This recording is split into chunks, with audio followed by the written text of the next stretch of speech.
বন্ধুরা, আশা করি তোমরা সবাই ভালো আছো। জিও ফান্ডা চ্যানেলের পক্ষ থেকে তোমাদের প্রত্যেককে স্বাগত জানাই। আজকে আমি তোমাদের সামনে হিমালয় পার্বত্য অঞ্চলে ভূমিকম্প ও ধস প্রকল্পটি নিয়ে উপস্থিত হয়েছি। এই প্রকল্পটি কিভাবে তৈরি করবে তার সামগ্রিক বিষয় নিয়ে আমি আজকে আলোচনা করব। তোমরা ভিডিওটা প্রথম থেকে শেষ পর্যন্ত দেখো, দেখলেই তোমরা বুঝতে পারবে কিভাবে এই প্রকল্পটি তৈরি করা হচ্ছে। এবং এই প্রকল্পের পিডিএফ লিঙ্ক আমি আমার ডেসক্রিপশান বক্সে দিয়ে দেব। তোমাদের কারো যদি কোনো অসুবিধা থাকে, এই ভিডিওটা দেখার পর তোমরা সেই পিডিএফ লিঙ্কটা দেখে নিলে আমার মনে হয় আর কোনো রকম কোনো অসুবিধা এই প্রকল্প নিয়ে থাকবে না। বন্ধুরা, যদি কারো পিডিএফ বা ভিডিওর মাধ্যমে বুঝতে অসুবিধা হয়, উচ্চ মাধ্যমিক ব্যবহারিক ভূগোল শিক্ষা নামে আমার একটা বই আছে। তোমরা এই বইটা যেটা দেখতে পাচ্ছ ভিডিওর মাধ্যমে, এই বইটা চলন্তিকা প্রকাশকের বই। এই বইটায় কিন্তু ব্যবহারিক ভূগোলের সমস্ত বিষয় আমার ডিটেলসে দেওয়া আছে এবং তার সঙ্গে সঙ্গে প্রকল্পের যে কাজগুলো, সেই প্রকল্পের কাজগুলো কিন্তু পরপর যে 5টা প্রকল্প তোমাদের আছে, হুন্ডু গ্রামের জনজীব বৈচিত্র্য নিবন্ধকরণ, এরপরে হিমালয় পার্বত্য অঞ্চলে ভূমিকম্প ও ধস, জাপানের অগ্ন্যুৎপাত, বাঁকুড়া পুরুলিয়ার খরা, সুন্দরবন অঞ্চলে বন্যা। তাহলে এই 5টা প্রকল্পই এই বইটার মধ্যে খুব সুন্দরভাবে করে দেওয়া আছে। যদি কেউ মনে করো তোমরা এই বইটা কিনে এই প্রকল্পগুলো এখান থেকেও করতে পারো। এর সঙ্গে সঙ্গে ক্লাস 12-এ তোমাদের প্র্যাকটিক্যালের যাবতীয় বিষয় এই বইটার মধ্যে খুব সুন্দরভাবে করে দেওয়া আছে। যদি কারো মনে হয় এই বইটা কিন্তু তোমরা হাতের কাছে রাখলেও রাখতে পারো। এর আগে প্রকল্প কিভাবে প্রস্তুত করতে হয় সেই সংক্রান্ত একটা ভিডিও আমি আপলোড করেছি, তার লিঙ্ক আমার ডেসক্রিপশান বক্সে দেওয়া আছে। তোমরা যদি মনে করো ওই ভিডিওটা দেখে নিতে পারো, তাহলে একটা প্রকল্পে কি কি বিষয় থাকে সেই সংক্রান্ত একটা সামগ্রিক আইডিয়া আমি দেওয়ার চেষ্টা করেছি। এই ভিডিওটা দেখলেই তোমাদের কিন্তু প্রকল্প সংক্রান্ত একটা সামগ্রিক ধারণা তৈরি হয়ে যাবে। চলো এবারে আমরা হিমালয় পার্বত্য অঞ্চলে ভূমিকম্প ও ধস প্রকল্পটি কিভাবে তৈরি করব তার সামগ্রিক বিষয় নিয়ে আলোচনা করা যাক। তবে এই আলোচনা শুরুর আগে যারা এই চ্যানেলটি এখনও সাবস্ক্রাইব করোনি, অবশ্যই সাবস্ক্রাইব করো এবং পাশের দেয়া বেল আইকনটি ক্লিক করে অল নোটিফিকেশানটি অন করে রাখো ভূগোল সংক্রান্ত যাবতীয় ভিডিও তোমরা সবার আগে পাওয়ার জন্য। হিমালয় পার্বত্য অঞ্চলে ভূমিকম্প ও ধস প্রকল্পে আমি প্রত্যেকটা পৃষ্ঠা ভিত্তিক যেভাবে বিষয়গুলোকে সাজাবে আমি তার সামগ্রিক ধারণা তোমাদের এক এক করে দেওয়ার চেষ্টা করছি। তোমরা বিষয়গুলো ভালো করে দেখো, বোঝো। যদি এই সংক্রান্ত কোনো তোমাদের অসুবিধা তৈরি হয় তাহলে অবশ্যই তোমরা আমাকে কমেন্ট করে জানাবে। এই সংক্রান্ত আরও দুটো বিষয় তোমাদের বলে রাখি যে এখানে কিন্তু প্র্যাকটিক্যাল সাদা পাতায় পুরো কাজটা করতে হবে। আর অবশ্যই এখানে প্রকল্পের যে লেখা, হেডিং দেয়া, ক্যাপশন লেখা সমস্ত কাজটাই কিন্তু কালো পেনে করবে। এখানে অন্য কোনো কালারিং পেন কিন্তু অ্যালাউ নয়। হিমালয় পার্বত্য অঞ্চলে ভূমিকম্প ও ধস প্রকল্পটি প্রস্তুতের একদম প্রথম পৃষ্ঠায় তোমরা যে কাজটা করতে হবে, একদম প্রথমে তোমরা উপরে হেডিং করলে প্রকল্প কর্মসূচি বা প্রকল্প রূপায়ণ। তারপরে তোমরা প্রকল্পের নামটা লিখে দিলে বড় বড় করে। লিখে দেওয়ার পর তোমরা কি করছো, এই যে হিমালয় পার্বত্য অঞ্চলে ভূমিকম্প ও ধস যে প্রকল্পটা, এই সংক্রান্ত কোনো কালারিং ফটো তোমাদের কি করতে হচ্ছে না প্রিন্ট আউট বার করতে হচ্ছে। এবারে সেই ফটোটা এরপরে হিমালয় পার্বত্য অঞ্চলে যে ভূমিকম্প ধসের যে ছবি, সেই ছবিটা ওই অংশে তোমরা মেরে দিচ্ছ। তাহলে এই ছবিটা দেওয়ার পর পরের পার্টে তোমরা কি করছো না তোমাদের তথ্যগুলো দিয়ে দিতে হবে।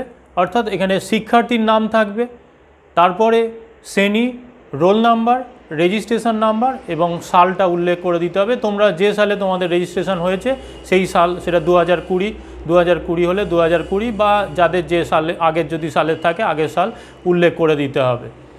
এই হলো। এরপরে শেষের দিকে ডান দিকের অংশে একটা শিক্ষক বা শিক্ষিকার স্বাক্ষরের একটা জায়গা রেখে দিতে হবে। তাহলে এই হলো আমাদের প্রথম পৃষ্ঠা। দ্বিতীয় পৃষ্ঠায় আমাদের সূচিপত্র দিতে হবে, যেটাকে আমরা ইংলিশে বলছি কন্টেন্ট। তাহলে সেই কন্টেন্টটা তোমাকে কিন্তু খুব সুন্দর করে সাজিয়ে নিতে হবে। এই সূচিপত্রের মধ্যে এই প্রকল্পের যা যা বিষয় আমরা এখানে দেব সেই বিষয়গুলোকে পরপর আমরা উল্লেখ করে সেই অনুযায়ী পৃষ্ঠার সংখ্যা আমরা উল্লেখ করে দেব। হিমালয় পার্বত্য অঞ্চলে ভূমিকম্প ও ধস প্রকল্পের জন্য আমরা যে সূচিপত্র তৈরি করছি তার একদম প্রথমে থাকবে ভূমিকা বা ইন্ট্রোডাকশান, দ্বিতীয় থাকবে উদ্দেশ্য বা অবজেক্টিভ, তৃতীয় থাকবে পদ্ধতি বা মেথোডোলজি, চতুর্থ থাকবে তথ্যের বিশ্লেষণ অ্যানালিসিস অফ ডেটা। এই পার্টের মধ্যে আবার 5টা বিষয় আছে। 1 নম্বর অবস্থান বা লোকেশান, 2 নম্বর ভূপ্রকৃতি বা রিলিফ, 3 নম্বর ভূতাত্ত্বিক গঠন বা জিওলজিক্যাল স্ট্রাকচার, 4 নম্বর হিমালয় পার্বত্য অঞ্চলে ভূমিকম্প, 5 নম্বর হিমালয় পার্বত্য অঞ্চলে ধস। এই 5টা বিষয় তথ্যের বিশ্লেষণের মধ্যে থাকবে। এরপরে 5 নম্বরে থাকবে মূল্যায়ন ইভ্যালুয়েশন, 6 নম্বর কৃতজ্ঞতা স্বীকার বা অ্যাকনলেজমেন্ট এবং 7 নম্বরে থাকবে রেফারেন্স। তাহলে এই টোটাল 7টা বিষয় আমার পরপর থাকবে। এবারে এই 7টা বিষয়ের জন্য যে পাতায় যে পৃষ্ঠায় আমরা কাজগুলো করছি সেই পৃষ্ঠা সংখ্যাটা উল্লেখ করে দেব। আমরা সবার শেষে এই পৃষ্ঠা সংখ্যাটা উল্লেখ করব, কারণ আমরা জানি না এখনও পর্যন্ত কাজটা করার জন্য কোন পাতায় কী ধরনের কাজটাকে সাজাবো। তাহলে এটা আগে আমাদের কাজটাকে করে নিতে হবে, নেওয়ার পর আমাদের পৃষ্ঠা সংখ্যাটা উল্লেখ করতে হবে। তবে প্রত্যেকটা পাতায় তোমরা কিন্তু পাতার কর্নার দিকে একটা সার্কেল, ছোট করে একটা সার্কেল দিয়ে সেই সার্কেলের মধ্যে পৃষ্ঠার সংখ্যাটা উল্লেখ করে দেবে। 1 2 3 4 5 6 এইভাবে পৃষ্ঠা সংখ্যা উল্লেখ করবে।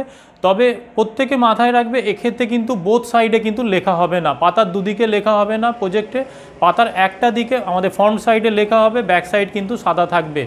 তৃতীয় পৃষ্ঠায় আমরা চলে যাচ্ছি। এই তৃতীয় পৃষ্ঠায় আমাদের দিতে হবে কি না চিত্র তালিকা বা ড্রয়িং টেবিল। বাঁদিকে থাকবে একেবারে চিত্র সংখ্যা, তারপরে মাঝে থাকবে চিত্রের নাম এবং ডান দিকে থাকবে পৃষ্ঠা, অর্থাৎ কোন পৃষ্ঠায় আমরা কোন চিত্রটা ব্যবহার করছি। এখানে 1 2 3 4 করে যদি আমার 10টা ছবি বা চিত্র লাগে তাহলে 10টা চিত্র দেব। তারপরে সেই চিত্রটা কোন সংক্রান্ত সেটার নাম লিখব। সেখানে ধরো আমার সাপোজ একটা হচ্ছে অবস্থান মানচিত্র আমরা দিচ্ছি, তাহলে সেখানে অবস্থান মানচিত্রের একটা দিয়ে দিলাম, দিয়ে সেটা কত পৃষ্ঠায় আছে সেটা আমরা উল্লেখ করে দেব। গল্পটা করার জন্য যা যা আমার চিত্র প্রয়োজন হচ্ছে সেগুলো ব্যবহার করে তারপরে সেই চিত্রগুলোর নাম লিখে আমরা সেই অনুযায়ী পৃষ্ঠা সংখ্যাটা উল্লেখ করে দেব। এরপরে আমরা চতুর্থ পৃষ্ঠায় চলে এসেছি। এই চতুর্থ পৃষ্ঠায় আমাদের হিমালয় পার্বত্য অঞ্চলে ভূমিকম্প ও ধস প্রকল্পের ভূমিকা দিতে হবে। তাহলে ভূমিকায় আমরা প্রথমেই উল্লেখ করব ভারতের উত্তরে পৃথিবীর উচ্চতম পর্বতমালা হিমালয় অবস্থিত। এই পর্বতমালার সর্বোচ্চ শৃঙ্গ মাউন্ট এভারেস্ট, যা ৮৮৪৮ মিটার উচ্চতা বিশিষ্ট। এই পার্বত্য অঞ্চলটি ভারত উপদ্বীপীয় পাত ও ইউরেশীয় পাতের সংযোগের ফলে টেথিস মহীখাতের পলিরাশি ভাঁজপ্রাপ্ত হয়ে সৃষ্টি হয়েছে। তো এই পার্বত্য অঞ্চলের প্রধান দুটো সমস্যা হচ্ছে ভূমিকম্প এবং ধস। তাহলে এই ভূমিকম্প ও ধস উল্লেখ করার পর আমরা কি করছি, যা এখানকার প্রাকৃতিক এবং সামাজিক জীবনকে প্রতিনিয়ত ধ্বংসের মুখে ঠেলে দিচ্ছে। তাহলে এইভাবে ভূমিকাটা লেখার পর আমাদের যদি এই পৃষ্ঠায় জায়গা থাকে আমরা করব কি, এরপরে যে উদ্দেশ্য বা অবজেক্টিভগুলো আমাদেরকে এখানে লিখতে হবে।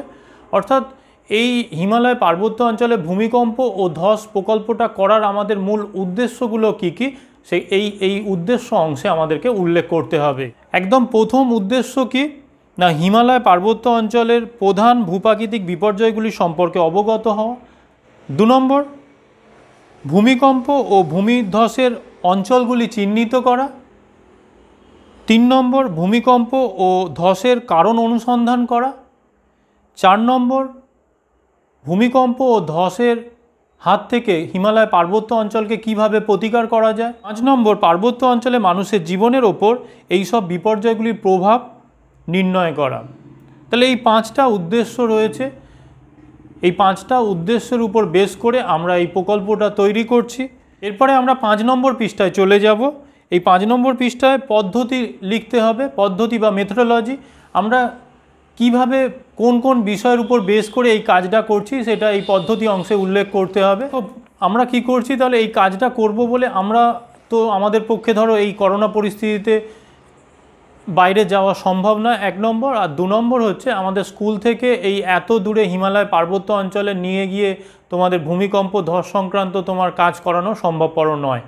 তাহলে এই বিষয়গুলোর জন্য আমাদেরকে কি করতে হয়, মূলত সেকেন্ডারি ডেটা যেগুলো গৌণ তথ্য সেই তথ্যের উপর বেস করে আমাদের কাজ করতে হয়। এই প্রকল্পটা পুরোপুরিভাবে গৌণ তথ্যের উপর বেস করে কাজ করা হয়। এক্ষেত্রে তোমাদের ইন্টারনেটের মাধ্যমে বা বিভিন্ন বই থেকে বা বিভিন্ন জার্নাল থেকে তথ্য সংগ্রহ করে তারপরে সেই তথ্যের উপর বেস করে পুরো প্রকল্পটা তৈরি করতে হয়। তো এক্ষেত্রে তোমাদের কাজ হচ্ছে কম্পিউটারে যে এখানে তোমার বিভিন্ন ধরনের যে ওয়েবসাইট আছে সেই ওয়েবসাইট থেকে এই হিমালয় পার্বত্য অঞ্চলে ভূমিকম্প ও ধস সংক্রান্ত তথ্যগুলো সংগ্রহ করবে। সংগ্রহ করার পর সেগুলোকে একসঙ্গে গ্যাদারিং করে অ্যাকুমুলেট করে তোমরা যারা ধরো তোমাদের স্কুলে যতজন শিক্ষার্থী আছো তাদের সঙ্গে তোমাদের শিক্ষক শিক্ষিকা যুক্ত হয়ে কি করছো না একটা প্রকল্পের রূপ দিচ্ছ। তাহলে এক্ষেত্রে তোমার সেই কী ধরনের তথ্য লাগছে তোমাদের শিক্ষক শিক্ষিকার পরামর্শ মতো সেই তথ্যগুলোকে তোমরা সংগ্রহ করছো, করে সেই বেসিসে তোমরা কাজটাকে রূপদান করছো। এরপরে আমরা 6 নম্বর পৃষ্ঠায় চলে যাচ্ছি। এই 6 নম্বর পৃষ্ঠায় আমাদের তথ্যের বিশ্লেষণ করতে হবে, অর্থাৎ যে তথ্যগুলো আমরা ইন্টারনেট বা বিভিন্ন পুস্তক পুস্তিকা বা তোমার জার্নাল থেকে সংগ্রহ করলাম সেই তথ্যগুলোকে আমরা কি করব না বিশ্লেষণ করে ওই অঞ্চলে ভূমিকম্প এবং ধস কিভাবে ক্ষয়ক্ষতি করছে এবং ওখানকার জীবনযাত্রাকে কিভাবে প্রভাবিত করছে তা জানার চেষ্টা করব। তথ্যের বিশ্লেষণে আমি 5টা পার্টের কথা বলেছিলাম। একদম প্রথমে হচ্ছে অবস্থান, অর্থাৎ এই হিমালয় পার্বত্য অঞ্চলটা কোন জায়গায় অবস্থান করছে সেটা তোমাদেরকে এই অবস্থানে উল্লেখ করে দিতে হবে এবং একই সঙ্গে এই অবস্থানের জন্য একটা মানচিত্র প্রস্তুত করতে হবে, অর্থাৎ হিমালয় পার্বত্য অঞ্চলের ভূমিকম্প ও ধস সংক্রান্ত একটা অবস্থান মানচিত্র তোমাদের দিতে হবে। তো অবস্থানে তোমরা কি লিখছো না ভারতের উত্তরে হিমালয় পার্বত্য অঞ্চল অবস্থিত। এটি পশ্চিমে জম্মু কাশ্মীরের নাঙ্গা পর্বত থেকে পূর্বে অরুণাচল প্রদেশের নামচা বারোয়া পর্যন্ত বিস্তৃত হয়ে আছে। এর উত্তর দক্ষিণে বিস্তার হচ্ছে 250 থেকে 800 কিমি। ভূপ্রকৃতিতে যে বিষয়গুলো তোমরা লিখবে, হিমালয় পার্বত্য অঞ্চলে ভূপ্রকৃতি বন্ধুর ও পার্বত্যময়। এই অংশটি উত্তর ও দক্ষিণে 4টি অংশে বিভক্ত, যথা টেথিস হিমালয়, হিমাদ্রি হিমালয়, হিমাচল হিমালয় ও শিবালিক হিমালয়। এই সংক্রান্ত যদি তোমরা মনে করো 2-1টা লাইন লিখতে পারো, তবে এই সংক্রান্ত ডিটেলসে সব লেখার প্রয়োজন নেই, কারণ লিখতে গেলে তোমাদের যে 20 পৃষ্ঠার কাজ সেই কাজটা কিন্তু আরও অনেক বেশি পৃষ্ঠায় হয়ে যাবে। ভূপ্রকৃতি লেখার পর ওই পৃষ্ঠায় যদি আর জায়গা থাকে তাহলে ভূতাত্ত্বিক গঠনের লেখা তোমরা শুরু করবে। বর্তমানে হিমালয় যে অঞ্চলে দাঁড়িয়ে আছে আনুমানিক 10 কোটি বছর পূর্বে সেখানে টেথিস নামে একটি অগভীর মহীখাত ছিল। এই টেথিসের উত্তরে ছিল আঙ্গারা ল্যান্ড এবং দক্ষিণে ছিল গন্ডোয়ানা ল্যান্ড। পরবর্তীকালে টেথিস মহীখাতে পলি সঞ্চয়ের ফলে মহীখাত ক্রমশ অবনমিত হয়। উত্তর ও দক্ষিণের স্থলভূমি পরস্পরের দিকে অগ্রসর হতে থাকে এবং মধ্যবর্তী যে মহীখাত অবস্থান করছিল সেই অংশে প্রবল পার্শ্বচাপের সৃষ্টি হয় এবং এই পার্শ্বচাপের ফলে ক্রমশ ভূমিরূপ ভাঁজপ্রাপ্ত হয়ে জিওসিনক্লাইনের শিলাস্তর ধীরে ধীরে উত্থিত হয়ে আমাদের এই হিমালয় পর্বত বা ভঙ্গিল পর্বতের সৃষ্টি হয়। এরপর আনুমানিক 7 কোটি, 4 কোটি, 2.5 কোটি এবং 70 লক্ষ বছর পূর্বে 4টি ভূ আন্দোলনের ফলে টান্স বা টেথিস হিমালয়, লাদাখ ও কারাকোরাম পর্বতশ্রেণীর সৃষ্টি হয়। আবার একইভাবে পাত সঞ্চালন তত্ত্ব অনুযায়ী আমরা জানি কি না ভারত উপদ্বীপীয় পাত এবং ইউরেশীয় পাত, এই দুটো পাত যখন পরস্পর মুখোমুখি সংঘর্ষে লিপ্ত হয় তখন মাঝে অবস্থানকারী টেথিস মহীখাতে পলিরাশি ভাঁজপ্রাপ্ত হয়ে সেখানে ভঙ্গিল পর্বত বা হিমালয় পর্বতের সৃষ্টি হয়। তাহলে এই দুভাবে আমাদেরকে ভূতাত্ত্বিক গঠনে উল্লেখ করে নিতে হবে এবং এই সংক্রান্ত ছবি যদি থাকে তোমরা ভূতাত্ত্বিক গঠনের মাঝেই কোনো একটা অংশে ছবি দুটোকে উল্লেখ করে দেবে। এই পাত সংস্থান তত্ত্ব এবং মহীখাত তত্ত্বের যে ছবি দুটো সেই ছবি দুটো এই অংশে দিয়ে দিতে হবে। পরের পার্টে চলে যাব আমরা, সেখানে হিমালয় পার্বত্য অঞ্চলে ভূমিকম্প বিষয়টা নিয়ে এরপরে আমরা আলোচনা করব। পৃথিবীর অন্যতম ভূমিকম্প প্রবণ অঞ্চল হলো হিমালয় এবং এখানকার প্রধান অঞ্চলগুলি হলো জম্মু ও কাশ্মীর, উত্তরাখণ্ড, হিমাচল প্রদেশ, অসম, মেঘালয়, মিজোরাম, মণিপুর, ত্রিপুরা এবং অরুণাচল প্রদেশ। ভারতের ভূমিকম্প প্রবণ অঞ্চলগুলোকে প্রধান 4টি অঞ্চলে ভাগ করা হয়েছে, যথা অত্যধিক ভূমিকম্প প্রবণ অঞ্চল, অধিক ভূমিকম্প প্রবণ অঞ্চল, মাঝারি ভূমিকম্প প্রবণ অঞ্চল এবং মৃদু ভূমিকম্প প্রবণ অঞ্চল। এর মধ্যে দেখো তোমরা প্রত্যেকটাই তোমরা এই সংক্রান্ত তোমাদের একটা ছবি এর পরের পৃষ্ঠায় দিতে হবে। হিমালয় পার্বত্য অঞ্চলে যে ভূমিকম্প প্রবণ অঞ্চলগুলো আছে সেই ছবিতে যদি দেখো তোমরা খুব ভালো করে স্পষ্টভাবে দেখো, দেখা যাচ্ছে প্রধান যে দুটো অঞ্চল অর্থাৎ অত্যধিক ভূমিকম্প প্রবণ অঞ্চল এবং অধিক ভূমিকম্প প্রবণ অঞ্চল, এই পুরোটাই কিন্তু দেখা যাচ্ছে কি আমাদের হিমালয় পার্বত্য অঞ্চলের বেশিরভাগ জায়গা জুড়ে অবস্থান করছে। তারপরে বাদবাকি আমাদের নিচের অংশে আমাদের পূর্ব ভারত বা মধ্য ভারতের অংশগুলো দেখা যাচ্ছে কি মাঝারি থেকে নিম্ন ভূমিকম্প প্রবণ অঞ্চলগুলো অবস্থান করছে। তাহলে তোমাদের এই সংক্রান্ত একটা ছবি দিয়ে দিতে হবে। এরপরে আমাদেরকে যে বিষয়টা উল্লেখ করতে হবে সেটা হচ্ছে কি এই হিমালয় পার্বত্য অঞ্চলে ভূমিকম্প কি কি কারণে সংঘটিত হয়। তার মধ্যে একদম প্রথম কারণ হচ্ছে হিমালয় পার্বত্য অঞ্চলে পাতের সঞ্চালন। তোমরা একটু আগেই আমি আলোচনা করলাম যে হিমালয় পার্বত্য অঞ্চলে দুটো পাত এখানে ক্রিয়াশীল রয়েছে, যে ভারত উপদ্বীপীয় পাত এবং ইউরেশীয় পাত। এই দুটো পাত কী হচ্ছে, পরস্পর মুখোমুখি সংঘর্ষে লিপ্ত হচ্ছে। অ্যাস্থেনোস্ফিয়ারে যে পরিচলন স্রোতের সৃষ্টি হচ্ছে সেই পরিচলন স্রোতের দ্বারা পাতগুলো যখন পরস্পর মুখোমুখি চলে আসছে তখন কি হচ্ছে, ভারতীয় পাত ভারী পাত সে কি হচ্ছে না ইউরেশীয় পাত হালকা পাতের নিচে অনুপ্রবিষ্ট হচ্ছে। এর ফলে কি দেখছি আমরা, তার মাঝে যে টেথিস মহীখাত ছিল সেই মহীখাতের পলিরাশি ভাঁজপ্রাপ্ত হয়ে উপরের দিকে উঠে গিয়ে এই অংশে হিমালয় পর্বতের সৃষ্টি করছে। 2 নম্বর হচ্ছে চ্যুতি এবং থ্রাস্টের উপস্থিতি। হিমালয় পার্বত্য অঞ্চলে তোমরা নিশ্চয়ই জানো এই অংশ দীর্ঘ অঞ্চল জুড়ে বড় বড় দারণ বা ফাটল অবস্থান করছে। এর ফলে কি হচ্ছে, এই অংশ জুড়ে যে এক একটা শিলারাশি উপর নিচে ওঠানামা করার ফলে সেখানে সেই অংশ বরাবর আমরা বিভিন্ন ধরনের ভূমিকম্প সৃষ্টি হতে দেখছি। 3 নম্বর কি দেখছি আমরা, হিমানি সম্প্রপাত, যেটাকে ইংরেজিতে বলছে অ্যাভেলাঞ্চোস। তোমরা জানো যে হিমালয় পার্বত্য অঞ্চলে যখন পার্বত্য অঞ্চলের উপরের অংশ থেকে যখন বড় বড় বরফের চাই বা স্তূপ নিচের দিকে নেমে আসে, তার সঙ্গে সঙ্গে কি হচ্ছে, তার পাশাপাশি যে বরফের স্তূপগুলো আছে সেইগুলোকেও নিচের দিকে নামিয়ে আনে। এর ফলে দেখা যাচ্ছে একটা বিশাল অঞ্চল জুড়ে তোমার বরফ রাশি তোমার উপরের অংশ থেকে নিচের অংশে নেমে আসে। এই নেমে আসার ফলে একটা বিশাল অঞ্চল বিশালাকার বরফের চাই, তার সঙ্গে শিলা নুড়ি পাথর ইত্যাদি কী হচ্ছে সেই অংশ বরাবর নিচের দিকে নেমে আসছে। এই নেমে আসার ফলে আমরা দেখছি সেই অংশ জুড়ে হিমানি সম্প্রপাত সংঘটিত হচ্ছে। এর ফলে ওই অঞ্চলে কিন্তু মৃদু থেকে মাঝারি মানের ভূমিকম্প সৃষ্টি হচ্ছে। পরের কারণ হচ্ছে জলাধার নির্মাণ। তোমরা জানো যে হিমালয় পার্বত্য অঞ্চল জুড়ে বিভিন্ন ধরনের জলাধার নির্মাণ করা হয়েছে। যেমন আমরা বিয়াস যে জলাধার প্রকল্পটা আছে যদি দেখো, সেখানে কি হচ্ছে, আমাদের পার্বত্য অঞ্চলকে কাটিং করে সেখানকার নদীর স্বাভাবিক প্রবাহকে বাধাপ্রাপ্ত করে সেই অংশ জুড়ে কি হচ্ছে না এই ধরনের তোমার জলাধার নির্মাণ করা হয়েছে।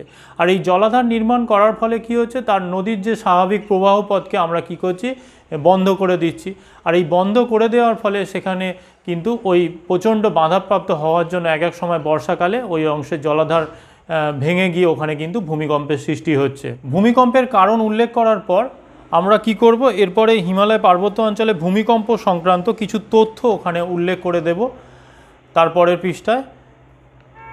একইভাবে এখানে আমরা দুটো ছবি এই সংক্রান্ত আলোচনায় দিতে পারি। হিমালয়ে ভূমিকম্প কোন অঞ্চলে কতটা ভূমিকম্প হচ্ছে সেই সংক্রান্ত একটা পরিসংখ্যানের উপর বেস করে একটা স্তম্ভ লেখচিত্র এঁকে দিতে পারি। একইভাবে এখানে তোমার বিভিন্ন সালে কোন অঞ্চলে রিক্টার স্কেলে কত মানের ভূমিকম্প হয়েছে তার উপর বেস করে আমরা কিন্তু একটা হিমালয় পার্বত্য অঞ্চলের জন্য একটা লাইন গ্রাফ ড্র করতে পারি। তাহলে এই দুটো আঁকা তোমরা এই অংশের মধ্যে এঁকে দেবে। এরপরে আমাদের হিমালয় পার্বত্য অঞ্চলে ভূমিকম্প প্রতিরোধের জন্য কি কি ব্যবস্থা গ্রহণ করা উচিত বলে মনে হয় সেই সংক্রান্ত আমাদেরকে ব্যবস্থাগুলো উল্লেখ করতে হবে। তার মধ্যে দেখো একদম প্রথমে নিরাপদ আস্তানায় এই অঞ্চলের মানুষজনকে সরিয়ে নিয়ে যাওয়া। 2 নম্বর হচ্ছে কি না এই অঞ্চলের ভূমিকম্প সম্পর্কে অবগত হওয়া। 3 নম্বর এই অঞ্চলের জীবজন্তুর আচরণ ভালোভাবে পর্যবেক্ষণ করা। এর পরের পার্ট হচ্ছে হিমালয় পার্বত্য অঞ্চলের ধস। হিমালয় পার্বত্য অঞ্চলের ধস পার্টে কোন কোন জায়গায় হিমালয় পার্বত্য অঞ্চলে ধসের সৃষ্টি হয় সেটা একটু উল্লেখ করে নিতে হবে। তারপরে ধস কী কী কারণে সংঘটিত হয় সেটা কিন্তু এই অংশে উল্লেখ করতে হবে। এবারে হিমালয় পার্বত্য অঞ্চলে ভূমিধস কেন সৃষ্টি হয় বা কী কী কারণে সৃষ্টি হয়, তার মধ্যে 1 নম্বর হচ্ছে বৃক্ষছেদন, আমরা জানি যে এই হিমালয় পার্বত্য অঞ্চলে অতিরিক্ত পরিমাণে বৃক্ষছেদন করা হচ্ছে, যার জন্য ভূমিভাগ আলগা হয়ে সেখানে ভূমিধ্বস সৃষ্টি করছে। দ্বিতীয় হচ্ছে ভূমিকম্প। একটু আগেই আমরা ভূমিকম্পের কারণ বা ভূমিকম্প বিষয়গুলো উল্লেখ করলাম। অর্থাৎ এই ভূমিকম্প একটা অঞ্চলে যদি সংঘটিত হয় তাহলে সেই অংশের ভূমিরূপ কিন্তু তার স্থিতিস্থাপকতা নষ্ট হয়ে যায়, যার ফলে খুব সহজেই অল্প সামান্য একটু আন্দোলিত হলে সেই অংশে কিন্তু ভূমিভাগে ধস নামতে পারে। 3 নম্বর হচ্ছে সড়ক পথ নির্মাণ। তোমরা নিশ্চয়ই জানো হিমালয় পার্বত্য অঞ্চলে পরিবহন ব্যবস্থাটাকে সুন্দরভাবে গড়ে তোলার জন্য সেখানে কিন্তু বারে বারে ডিনামাইট চার্জ করা হয়। অর্থাৎ সেখানে এই ডিনামাইট ফাটানোর ফলে সেই অঞ্চলে ভূমিরূপের কিন্তু স্থিতিস্থাপকতা নষ্ট হয়ে যায়, যা ওই অঞ্চলে হয়তো সড়কপথ নির্মাণে সাহায্য করে, কিন্তু তোমার ভূমিভাগ যেহেতু দুর্বল হয়ে পড়ে খুব সহজে কিন্তু ওই অংশে নদী ক্ষয় করে যায় বা ওই অংশে হিমবাহের দ্বারা ক্ষয় সংঘটিত হয়। এরপরে হচ্ছে অত্যধিক বৃষ্টিপাত। তোমরা জানো হিমালয় পার্বত্য অঞ্চল হচ্ছে আমাদের দক্ষিণ পশ্চিম মৌসুমী বায়ুকে বাধাপ্রাপ্ত করে এই অঞ্চল জুড়ে মেঘালয় বা আমাদের জম্মু কাশ্মীরের এই অংশ জুড়ে প্রচুর বৃষ্টিপাত সংঘটিত হয়। তাহলে এই অত্যধিক বৃষ্টিপাতের জন্য তোমরা জানো কিছুকাল আগে উত্তরাখণ্ডে প্রবল বন্যার সৃষ্টি হয়েছিল, যার ফলে প্রচুর মানুষ মারা গিয়েছিল। সেই উত্তরাখণ্ডে বন্যার পেছনেও কিন্তু এই সড়ক নির্মাণ বা তোমার এই ধরনের অত্যধিক বৃষ্টিপাত কিন্তু দায়ী। এরপরে শেষ পয়েন্ট হচ্ছে উন্নত পরিবহন ব্যবস্থা এবং পর্যটন শিল্পের বিকাশ। তোমরা জানো যে আমাদের হিমালয় পার্বত্য অঞ্চলে প্রচুর পর্যটন শিল্প গড়ে উঠেছে, কারণ এখানকার যে রাজ্যগুলো অবস্থান করছে তার বেশিরভাগই কিন্তু পর্যটন শিল্পের উপর দাঁড়িয়ে আছে। তাহলে এই অঞ্চলগুলো মানুষ কী হচ্ছে গ্রীষ্মকালে অবসর বিনোদনের জন্য বা অবসর যাপনের জন্য সেখানে কিন্তু যায়। সে তোমার সিমলা হতে পারে, সে দার্জিলিং হতে পারে, গ্যাংটক হতে পারে। তাহলে এই অঞ্চলগুলোয় মানুষ কিন্তু প্রচুর পরিমাণে পর্যটন করে। আর এই পর্যটন ব্যবস্থা গড়ে তুলতে গিয়ে সেখানে প্রচুর হোটেল নির্মাণ করা হয়েছে। সেখানে রাস্তাঘাট আরও ভালো করতে গিয়ে দেখা যাচ্ছে কি এই অঞ্চলের স্থিতিস্থাপকতা নষ্ট করা হয়েছে, যার ফলে দেখা যাচ্ছে এই অঞ্চলে ভূমিভাগ দুর্বল হয়ে যাওয়ার জন্য। প্রথমত হিমালয় পার্বত্য অঞ্চল তোমরা জানো যে এটা পাললিক শিলা দ্বারা গঠিত, আর এই পাললিক শিলা গঠিত তার উপর আবার এই ধরনের ডিনামাইট চার্জ করা হচ্ছে বা রাস্তাঘাট নির্মাণ করতে গিয়ে দেখা যাচ্ছে এই অঞ্চলে ভূমিভাগের স্থিতিস্থাপকতা যেটুকুও থাকে সেটুকুও নষ্ট করে দেওয়া হচ্ছে, যার ফলে এই অঞ্চল খুব দ্রুত ভূমিধ্বসের শিকার হয়। এরপরে আমরা হিমালয় পার্বত্য অঞ্চলে ধস প্রতিরোধ ও প্রতিকারের জন্য কি কি করণীয় সেই করণীয় কাজগুলো আমরা এখানে উল্লেখ করব। এক্ষেত্রে একদম প্রথমে বৃক্ষরোপণ করতে হবে, দ্বিতীয়ত ধাপ চাষ করতে হবে, 3 নম্বর হচ্ছে রিপরাপ ড্রেন পদ্ধতি। এই রিপরাপ ড্রেন পদ্ধতি ব্যাপারটা কি না, তোমরা নিশ্চয়ই জানো হিমালয় পার্বত্য অঞ্চলে কি হয়, যদি প্রবল বৃষ্টিপাত হয় সেই বৃষ্টিপাতের দ্বারা ছোট ছোট নালি বা গালি সৃষ্টি হবে। এবার এই নালি গালির সাহায্যে জল যদি মাটির নিচে প্রবেশ করে, তোমরা প্রথমেই জানলে যে এই হিমালয় পার্বত্য অঞ্চল কিন্তু খুব প্রথমত পাললিক শিলা দ্বারা গঠিত, দ্বিতীয়ত হচ্ছে এই বিভিন্ন কারণগুলোর জন্য ভূমিভাগ আলগা হয়ে যাচ্ছে। এর ফলে কি হচ্ছে এই প্রবল বৃষ্টিপাতের দ্বারা কিন্তু ধস নেমে ভূমিভাগকে সব ক্ষয় করে নিয়ে চলে যেতে পারে। সেই ক্ষয়কে আটকানোর জন্য আমাদেরকে এই রিপরাপ ড্রেন পদ্ধতি অবলম্বন করতে হয়। এখানে যে অংশগুলো ঢালু আছে এবং যে অংশগুলো দিয়ে জল বাহিত হতে পারে সেই অংশগুলোকে কংক্রিটে চ্যানেল তৈরি করে দেওয়া হচ্ছে, কংক্রিটের চ্যানেল তৈরি করে দেওয়া হচ্ছে। এর ফলে কি হচ্ছে ওই চ্যানেল দিয়ে জলটা বাহিত হয়ে যায়, যার ফলে ওই অংশে ভূমিক্ষয় আমরা আটকাতে সক্ষম হই। এরপরে 4 নম্বর হচ্ছে বোল্ডার ব্যাগের ব্যবস্থা। হিমালয় পার্বত্য অঞ্চলে যেখানে বেশি পরিমাণে ভূমিধসের সম্ভাবনা আছে সেই অঞ্চলগুলোকে এই বোল্ডার ব্যাগের সাহায্যে ভূমিভাগগুলোকে আটকে দিয়ে সেই অংশে ভূমিধসকে আটকাতে পারি। 5 নম্বর হচ্ছে ধসপ্রবণ অঞ্চলগুলোতে প্রাচীর নির্মাণ, অর্থাৎ প্রাচীর নির্মাণের দ্বারা আমরা সেই অংশের ভূমিধসকে আটকাতে সম্ভবপর হব। এইভাবে আমরা তথ্যের বিশ্লেষণগুলোকে করব 5টা পার্টে। এই 5টা পার্টে বিশ্লেষণ হয়ে যাওয়ার পর আমরা মূল্যায়ন আলোচনা করব পরের পৃষ্ঠায়। এরপরে মূল্যায়নে আমরা কি লিখব না, ভারতের একটি অন্যতম গুরুত্বপূর্ণ অঞ্চল হলো হিমালয়। এই হিমালয় অঞ্চলের 2টি গুরুত্বপূর্ণ বিপর্যয়ের নাম হচ্ছে ভূমিকম্প এবং ভূমিধস,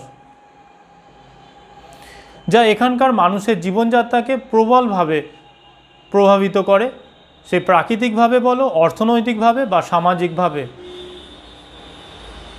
তাই এই 2 ধরনের বিপর্যয়ের মোকাবিলা করে কিভাবে সুস্থ ও স্বাভাবিক জীবনযাপন সম্ভব তার উপর আলোকপাতের চেষ্টা করা। এরপরে হচ্ছে কৃতজ্ঞতা বা অ্যাকনলেজমেন্ট পার্ট। এই পার্টে আমরা যাদের দ্বারা বা যাদের সহযোগিতায় এই কাজটা সম্পন্ন করলাম তাদেরকে এখানে কৃতজ্ঞতা জানাবো। সে তোমার কোনো বন্ধু হতে পারে, তোমার শিক্ষক শিক্ষিকা বা কোনো প্রধান শিক্ষক, বা তোমার বাড়ির লোকজনের দ্বারা, বাড়ির বাবা মার দ্বারা যদি তোমরা কোনোভাবে সাহায্য পেয়ে থাকো, সেটা কিন্তু এই কৃতজ্ঞতা স্বীকারে উল্লেখ করে নিতে হবে। কৃতজ্ঞতা স্বীকারের পরের পার্ট হচ্ছে রেফারেন্স পার্ট। এই পার্টে তোমরা ইন্টারনেট থেকে কি তথ্য নিলে, বা কোনো বই থেকে কি তথ্য নিলে, বা অন্য কোনো জায়গা থেকে কি তথ্য, বা কোনো জার্নাল থেকে বা কোনো খবরের কাগজ থেকে যদি কোনো তথ্য পেয়ে থাকো, সেই তথ্যের জন্য সেই রেফারেন্সটা তোমাদেরকে উল্লেখ করে দিতে হবে। এই ছিল আজকে আমাদের হিমালয় পার্বত্য অঞ্চলে ভূমিকম্প ও ধস সংক্রান্ত প্রকল্প। এই প্রকল্পটি ভালো লাগলে অবশ্যই তোমরা লাইক ও শেয়ার করো। ভিডিওটি প্রথম থেকে শেষ পর্যন্ত দেখার জন্য অসংখ্য ধন্যবাদ।